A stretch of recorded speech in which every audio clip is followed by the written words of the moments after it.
Welcome back, Fellowship family, to this week's episode of the Deeper Podcast. I am your host, Doug Congdon.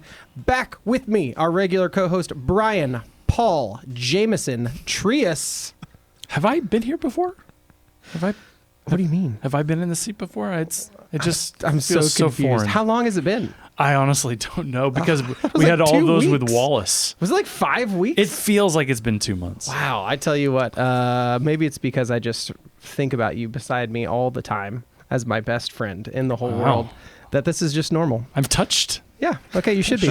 Joining us this week, fellow staff member, outreach director, Brody. Oh, wait, let's guess his middle name. Brody, what do you think?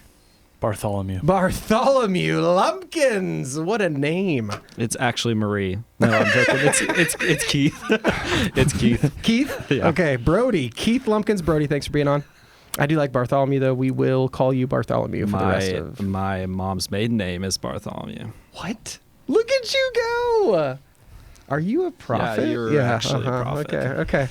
The Brody, podcast listeners won't understand that at all. Brody is our guest this week because we are talking about what it looks like to serve this week in our If We series. So this is the middle week, and we're talking about if we add one place to serve others, ... What do you think the end of that sentence is? Like what could become? What could happen? Is that it? If we added one place, what could happen? Yeah, I think we would be blown away by what the kindness of Jesus people could look like serving in a world when they're serving not to receive but to give. Nice. I think we'd be blown away at the impact we could have. Okay, that was great. That wasn't even a real question, but I love that you answered it. That was really I'm glad you didn't ask me that. Okay, so Brody obviously has a great pulse on all of the places that we serve with local outreach because he is in charge of all of it and setting it up. So we're going to start today, though, with a quick question of the day. Okay. QQOTD. And you can tell What Brody was hasn't that? been on here He before. doesn't watch the podcast, clearly. You can always tell who's never Okay, seen to the be podcast. to be honest, the first podcast I listened to in probably 2 years was today. All right. Well, QQOTD quick question of the day is this. It's about service. Can you share a story of a time when you have been the most scared for a service opportunity? Like when you got called in to serve, when you've been most scared. You got one, Brody? Yeah, I'm trying to decide how much to share. Okay. So we do a back to school event every year, either the first weekend of August or the last weekend of July. And somehow I always either feel the duty or feel like I need to go outside and do this role because I would never ask someone else to. And it's to stand at the back of the line for the people who we don't have enough supplies for and tell them that we've run out of supplies. Oh, that's so bad. And I would never, ever ask someone else to do that because at that point, people are still arriving in their cars. Oh, no. And I'm completely unarmed. And I'm not intimidating if you see me standing out on a curb. So there are people pulling up in cars and rolling down the window asking where to go in at. And I'm telling them that. And I have been told things that made me shake That's so and sad. feel very threatened. And so that's usually the one that I feel most scared for each year because I never know what someone's going to react like. Well, congratulations. You have now just given Doug the new loser in his fantasy football league with their new consequences. Oh man, that would be good. Record that so too. Heartbreaking. Yeah. That's a great answer to the question, but super Someone hard. has to do that. Yeah. And if you're in charge of it, it's kind of like, well, I guess I'll take the bullet. Yeah. Okay. It's good Well, leadership. hopefully metaphorically. figuratively. Yeah, hopefully metaphorically. Yeah. It's good leadership. Good leadership. You got one, Bri? Sure. When I was in my first couple of years of high school, there was a ministry at our church that was kind of parachurch, kind of interchurch. It was kind of mixed, but it was called Mission Possible. And we did kind of vacation Bible school type things in what we called at the time, I don't know if it's the correct word anymore, but like the projects in Austin.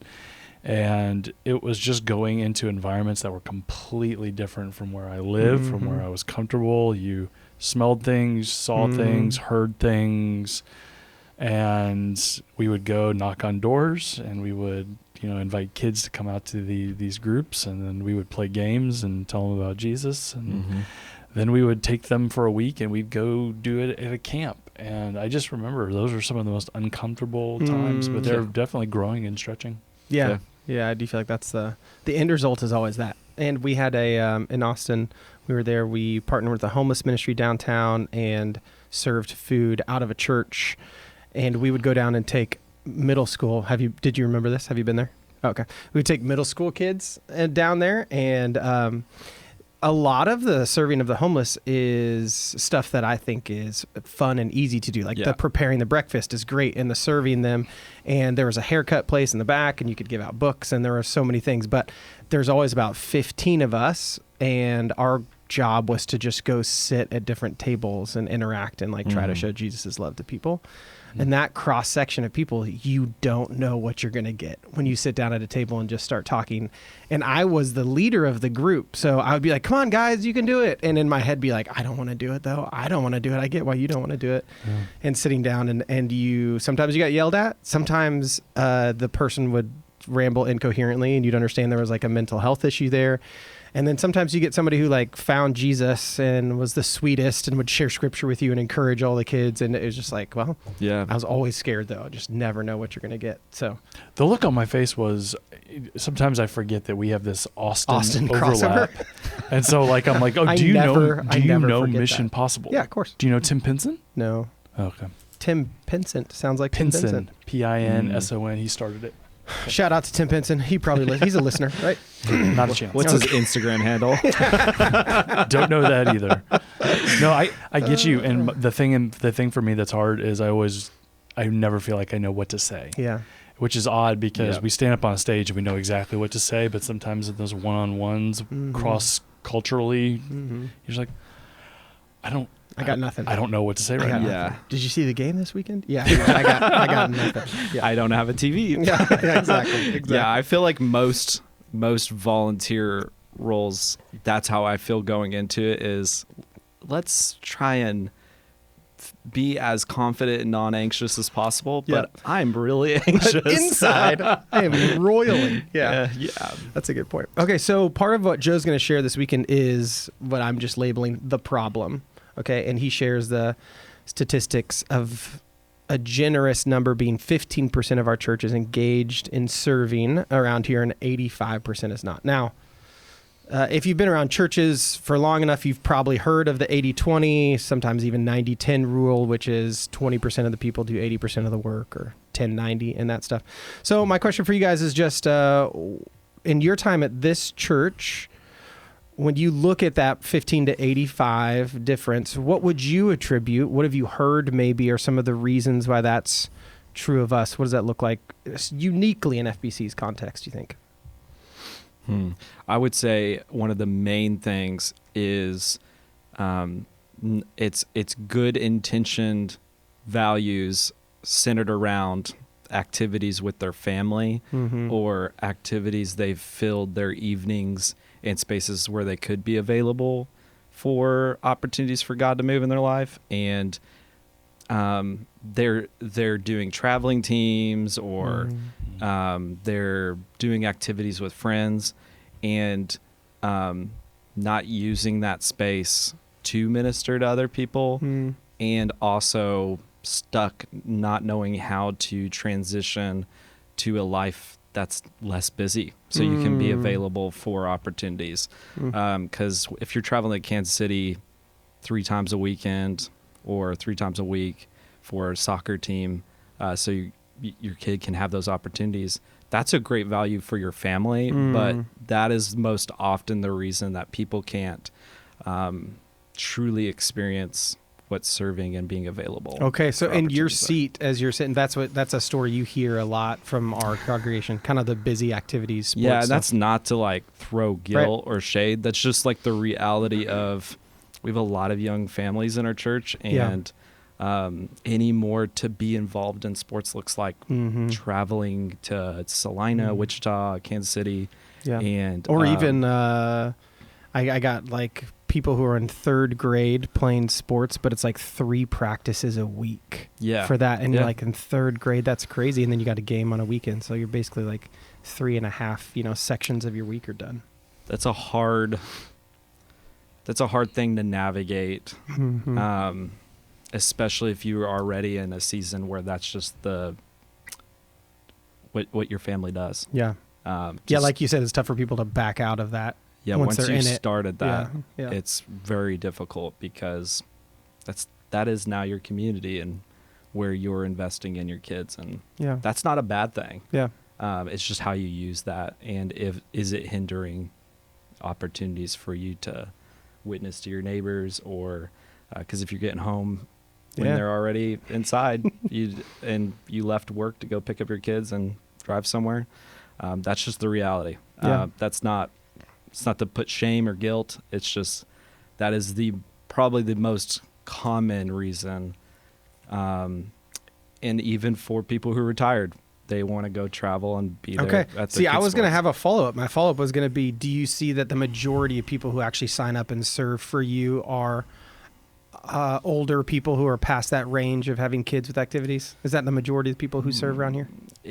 Yes, it's definitely easier to ask those people, but that's also probably the core reason is wanting to be available for the grandchildren. Okay. And I think that's good. Your family should be a value. That's just also the reason why serving in an official capacity or in a way where you're consistently doing it is very challenging. I like that. Because they'll back out because they didn't double check the calendar because there's now a soccer game or a basketball game that they have to go to. Yeah, let's not just hate on soccer. Come on, there's lots of sports you can hate on. That's just the one that I came up with. But that's the most common reason why someone cancels on something is they forgot there was a game to go to. Okay, Brian, like you're a person who is in this stage.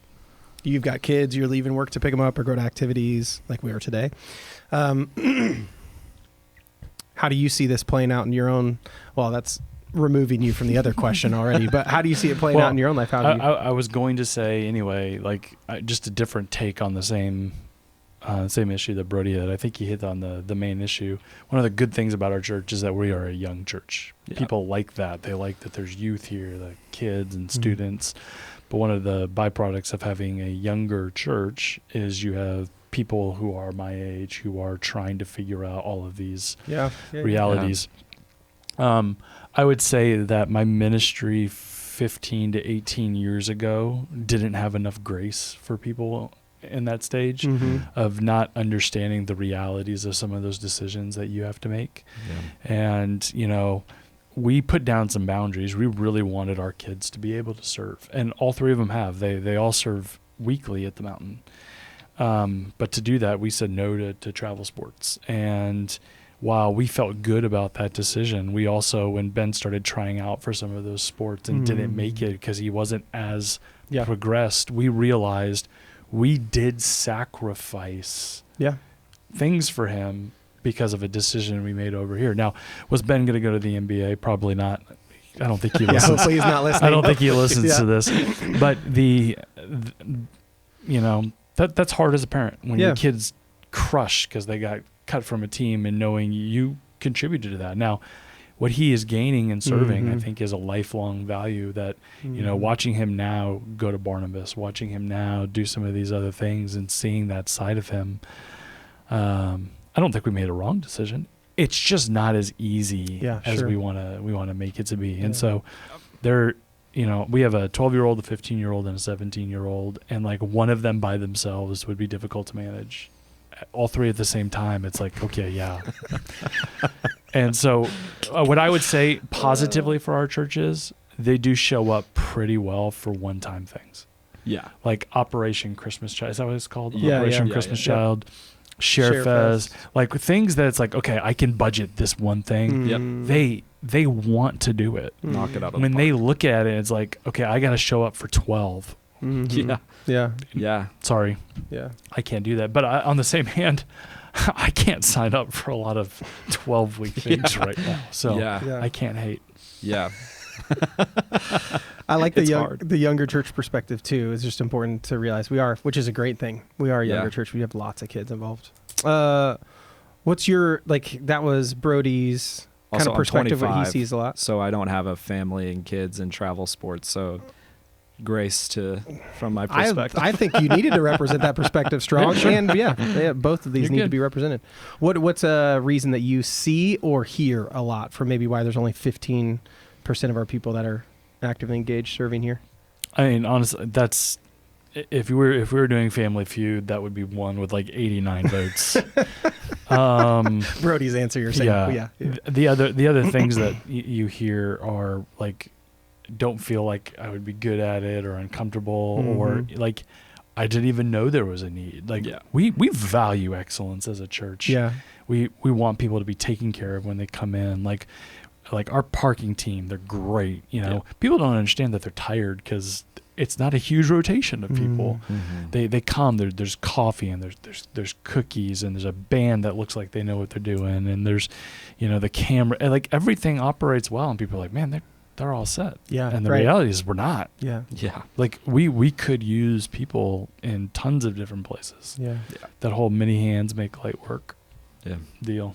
It's almost like that's biblical.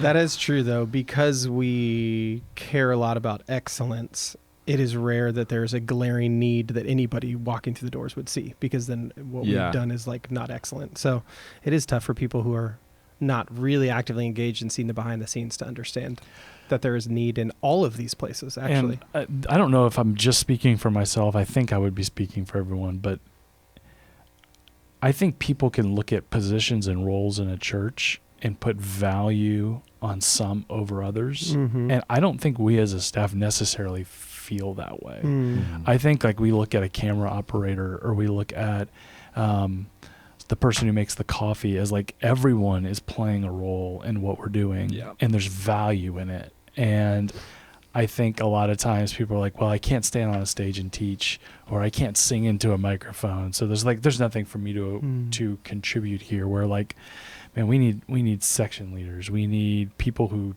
change diapers in the nursery. Like there's so many things to do what we do that there really is places for tons of people. Yeah.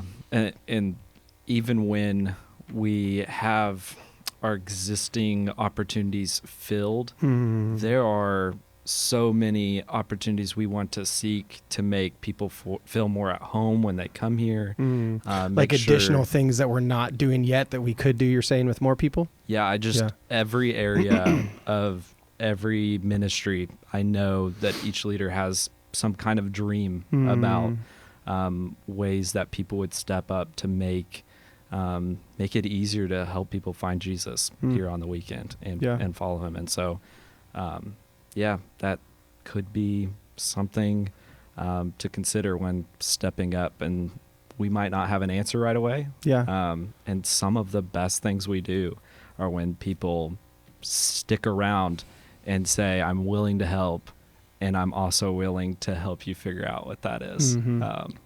That's some of the best stories and outreach come out of that. Yeah. So that's great. And we're going to see, so some of the stuff Brian and we've already talked about and mentioned are things that everybody who comes to our church sees, right? Everybody sees the parking attendants, the door greeters. Most of them see and partake in the cookies, the coffee, they see the iMag, the video on the screen. So all of those kind of roles will be known to most people and everybody listening to the podcast for sure, right?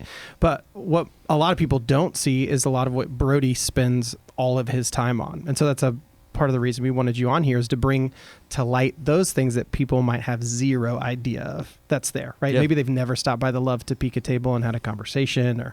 So anyway, let's just get a little bit of your wisdom, your perspective here.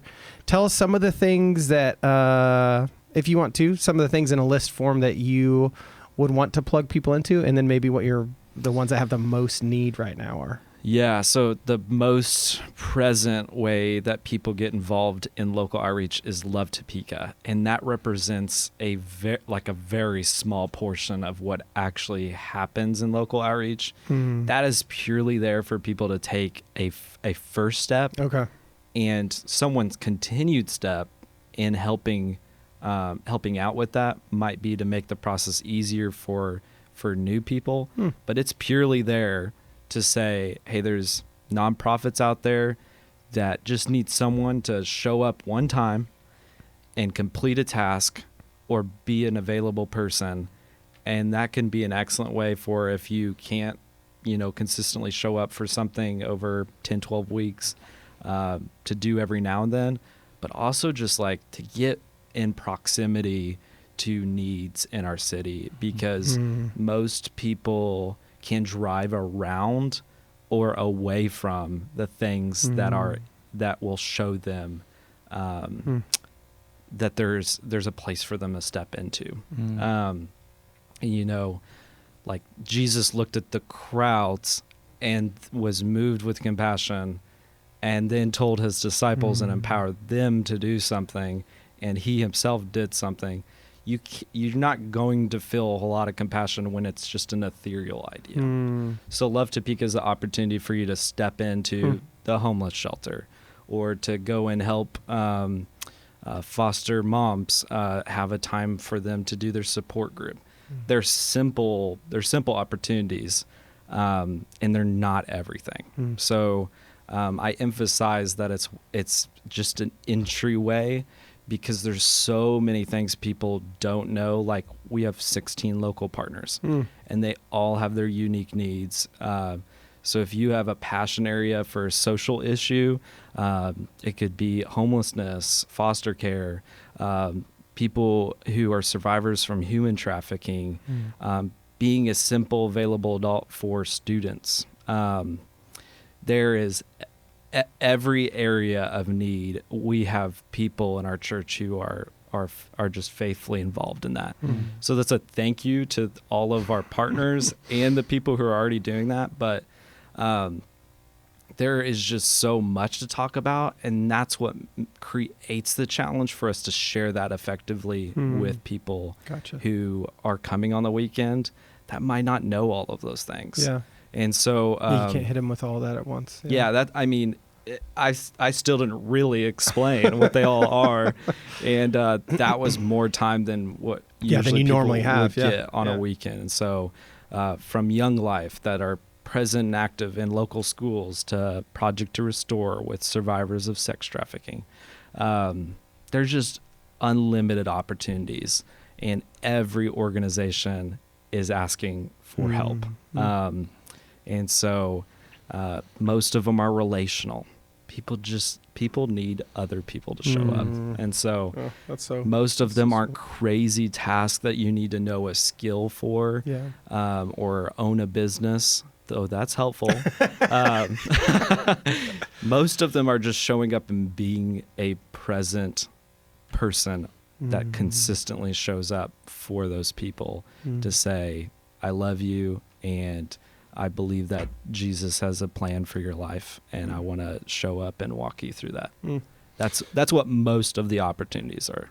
Without showing like undue love or favor for any of these local partners, which ones do you struggle to fill roles for any specific ones of those, like, that are tougher? If somebody's out there listening right now and like, I have time, where do you need me the most? Where are you pointing them? Yeah.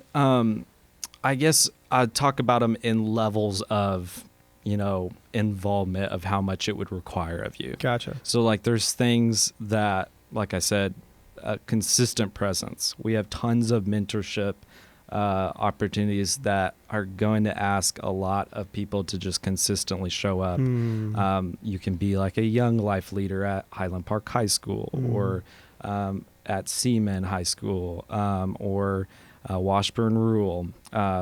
You can be present in maybe a school that your kid is currently going to, and be available for those students. There's lunch buddies. That's a lesser commitment. So like Young Life might be something you do every week and you go to camp with these kids. But there's lunch buddies where you show up for a 30-minute lunch, and that's an impactful relational thing that you do. There are Through the Bridge. Through the Bridge. Yeah, Through the Bridge. And you can find these on our website under the local outreach page. I tried to explain how someone should get to this the other day, and they were like, "You guys operate like the government. There's so many pages to go through." And I went, that's not a good I sign. went, "That's not good. That's not what I want to hear. That's not good." It's under our ministries tab, under outreach, under local outreach, under. You're right though. As you describe it, I'm like, dang, that under is the hard. under the ministry partners page, and so that's how you can find those. Hold on, let me pull out my book. Yes, and so there's a list of them there. There's other like manual tasks. Like we're currently doing a bunch of facility work with Breadbasket Food Pantry. So if you have abilities like that, tons of things that need help over there. Let's say, for instance, that because we've talked about it, we're a young church with lots of young families. Yeah. What's the best way for like a family of 4 that maybe has younger kids? What would you start them with? Absolutely. That is a very consistent challenge because a lot of times we have to create the opportunities for them. Okay. Impact Topeka, which Jake and Chris Klima lead, they help a lot with opportunities that families can do together. There's ways that we can serve with the Bridge. A lot of those are on that Love Topeka page. And then, like I said, a lot of them we kind of create as families come to us. Yeah. And so families will like adopt different service task for an organization and do it together. Putting together supply bags or like hygiene kits. Operation Christmas Child that's coming up is a great opportunity. That's a perfect. I mean, it is, and that's a one-timer, but it is. I mean, my kids love that one. Yeah, it does. It is very challenging, and I recognize that for families to have opportunities they can consistently do together. Yeah. There's not a great answer to that. Sure. No, I think you gave a really good answer. You're fine. You're good. Yeah. So we have gotten to serve at Breadbasket a couple times, and have our kids move boxes or peel potatoes, or we pulled all of the rotten cabbage off of the good cabbage and like separated it for a solid hour and a half. It was like we were all sitting around as a family doing that. Don't you think all cabbage is rotten? Yeah, I do. Yeah, I wouldn't have eaten even the good stuff at the bottom for sure. And our hands smelled so gross afterwards. Cabbage is disgusting.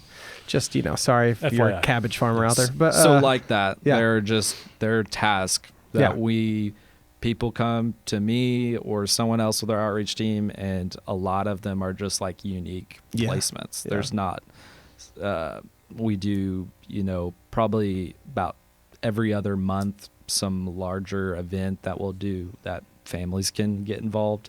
So as months go on and you're available with your family, stop by Love Topeka table. We try and provide those as consistently as possible, but Thanks, Brody. Okay, so quickly, kind of moving back into the 4 walls-ish of our church. I know it's been big for you, and it is now big for us. Darcy is now in 6th grade and has just now been able to start serving on the weekends, and so she serves in the nursery and absolutely loves it. That's been a huge thing for, I think, students. How have you seen it impact your kids as they've kind of circled back around and started to serve themselves? Well, I would say with my oldest, you've just seen things you don't see anywhere else with his ability to, how siblings can get along, but all of a sudden you see him like providing genuine like compassion and care and at your house now, like no. for his no. I thought when you said for siblings, I was like, wow, it's changing. The way you he's see living how at home. siblings react with one. I didn't have siblings. Like all of this is new to me, but you see what, and you hear reports from parents who have been on the other end of that about what it's like, and it's like, okay, like it's in there. Gotcha. You see that come out.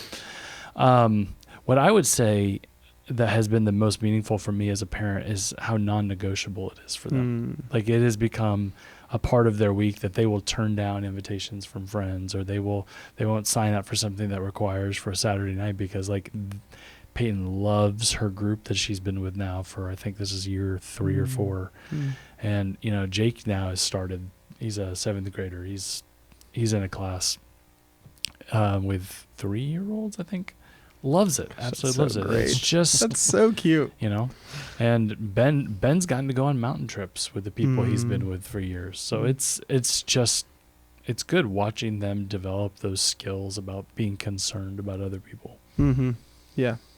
I think the mountain, Darcy serving in the nursery, has been partially an outflow of doing foster care together as a family, obviously as an all-in kind of thing. So that's been great for us. But over time, I think they've both learned that they can play with any kid and love kids. So they're both going to be, I think, probably heavily involved in like kids ministry, which I think is great.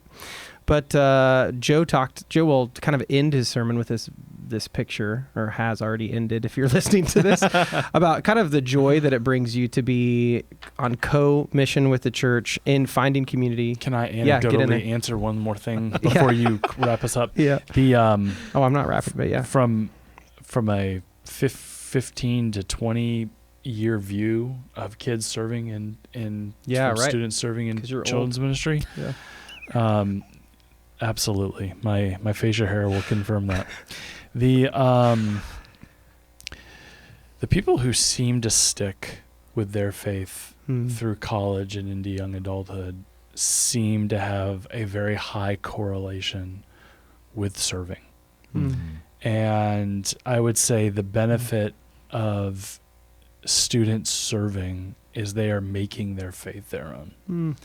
And I don't want to tell you Jesus plus serving equals staying. Like, it's not formulaic. However, people who love Jesus, who pour out on others, it seems to be part of the equation that sticks. Yeah. So I'm super glad you interrupted me for that, by the way. Thank you. I thought you were about to hold hands right there. I mean, we were close. If he offers that again, I'm grabbing it.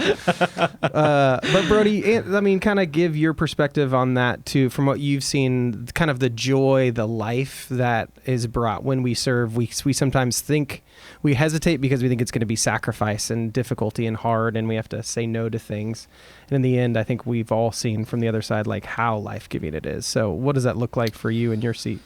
Yeah, I think one of my favorite parts of what I do is getting to see people walk in purpose and be able to see part of their story or how God had shaped them be walked out in action. Yeah. And some people get that from what they do in their career or what they're already doing. But for a lot of people that I see that step up and they stick with it, most of them will tear up sharing their stories about how they get involved because of just how much God's moved in them to see how he's using their life, or and just so many people have painful spots in their story that they're now getting to share and be more available for others through that. Most of the people who serve in like leadership roles with outreach have significant pains in their background that they now see God's purpose for that in their life and how it's ministering to other people through that. And so I would say the purpose, the eternal purposes that people find in giving their life for others. So beautiful. That's awesome. The world doesn't, the world generally doesn't value that. Yeah. But when you have an eternal perspective, that purpose that you find in giving your life for others is so deep. And I love seeing that in people. Thank you. Thanks for sharing. Yeah. Obviously, that's what we want for everybody who comes this weekend, everybody who's a part of our church. I would guess that most of the people listening to this are in some way involved, right? Because this is probably a smaller subsection of who listens to this. But I did like kind of what Joe said. If you're the 15% and you're listening to this, you should be in prayer for the rest of the body to experience what this life of serving is like and the joy that it brings. So if you're listening to this, be in prayer too. We're about to pray in a second here, but hopefully you're also now armed with a lot of knowledge on if people want to serve and they're like, I don't know where to start. You hopefully will know and point them in a lot of different directions. You can always point them to old Brody at blumpkins@fbctopeka.com. Thanks for the plug. Yep, got you, dude. Brian, will you close us out? Will you pray for the people, not only who are listening, but everybody in our church this weekend? Yeah, absolutely. Thanks. Dear Heavenly Father, it feels like we've talked a lot about serving and gifts over the past, not only this week, but the Masterpiece series that we did. And Lord, you have wired us all. You have given your body many different gifts and experiences and passions. There's so many different stories in our congregations. And Lord, you have done that so that we function together as one body. And Lord, I pray that people would hear this call this week and they would kind of examine their lives to see, where they are serving outside of themselves. And so, Lord, I pray for people who hear this and feel that tinge of like, hey, this is something that I could do, or hey, I feel like I've been supposed to do this for a while, that they would act in obedience, that they would fill out a card or send an email, go talk to Brody, go talk to someone, Lord, that they would take a step and act on it, and that they would truly understand the joy that comes on the other side of serving. Lord, when people are serving within their gifts, they don't tire, Father, they are filled with joy, and that is an experience that we truly want for everyone to experience. What you do in and through us when we give what you have given to us back to you. In Jesus' name we pray. Amen. Amen. Amen. Brody, thanks for joining us, man. Thanks for having me. Yeah, it's great to get to talk to Bartholomew a little bit more. Brian, always a pleasure. Church family, thank you for tuning in to this week's episode of the Deeper Podcast, and we will catch you all next time.